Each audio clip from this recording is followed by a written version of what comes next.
For me, I didn't study supply chain management or procurement. I studied finance and auditing. So my background started in auditing finance. And then I felt that I've reached the limit in finance. Then I was given an opportunity to join supply chain management by my finance GM at the time. And from there, I loved it. Because for me, I couldn't, even when I started to audit, I couldn't stand things that were repetitive or things that were, couldn't. But as soon as I joined supply chain management, I loved it because you are on your toes every time. You need to think. For me, so that's what interested me. And as we were, as a country, getting into transformation, I developed passion in terms of empowerment. And then I dwelled more into empowerment as I was in supply chain and heading supply chain at this time.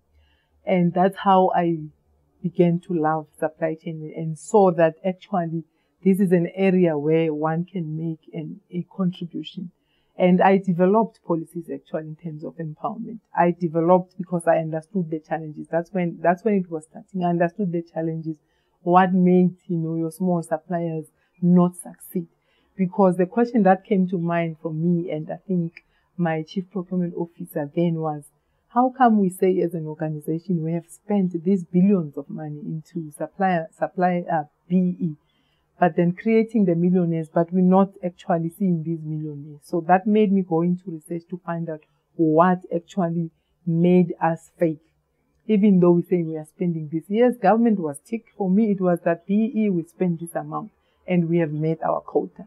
But then for us, it meant more. What happened to the suppliers? So we went back and we checked and we did the research and we found out we were actually not empowering. We were giving them 6-month contract, 12 months, 2 years, and actually that's what we were doing. And that was it. And we were giving them, those now, your cleaning contracts, your smaller contracts that actually didn't actually have significant value. And it's done, you have that, it's done, and the person doesn't have jobs. So we started developing programs. For me, in terms of supply chain driving transformation within the country, we are creating jobs. And for me, even assisting, your FETs, because the challenge with FETs is that you can study your 18 months, you've done your 2 years, but then you are not able to get your degrees, for instance. For us we really looked at what do we mean by that. So we would actually look at our spend. If we have a particular significant spend, we will say, okay, Mr. Supplier, this is what we need from you. We need you to take students and develop these students, assist them for a period of 18 months. And we need you to show us the instances, job creations that you've done. So through procurement, it does not mean with us it will happen within the organization, but we drive it through the suppliers that we do business with. And we started tracking that because it doesn't help if you don't track. So we understood that within the procurement space as well, supply chain, we need to track. You need to go and check if the students exist, if the people have created jobs. If the students exist, where are the IDs? You go to the SETAs. This student is employed there. Are they there? You get the IDs. You go physically to the plants to see if they're... Actually, we saw the big companies coming, partnering with us to say, yes, we are happy because now they can because we understood that there'd be premium. They will not train a graduate for Mahala. So we said, okay, it's fine. We understood that and we're willing to pay for that because then at the end of the day, we could see those students, we could track those students 5 years into the initiation of the contract. So for me, yes, supply chain management, it's a lovely space to be in. As you are on your toes, at this stage, there are parliamentary questions, there are suppliers, there's litigation, there's new things in the market.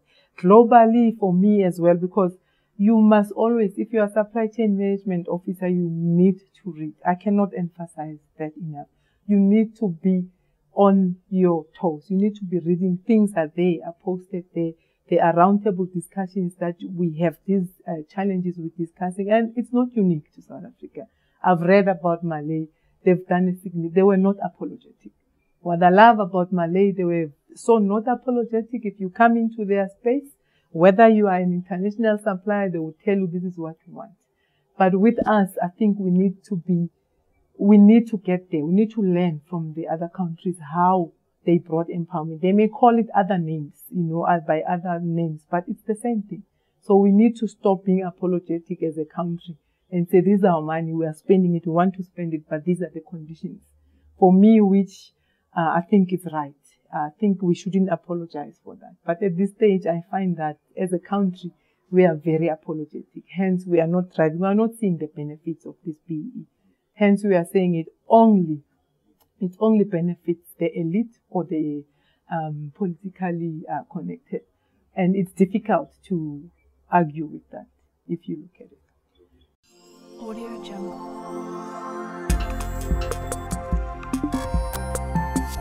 Audio Jungle.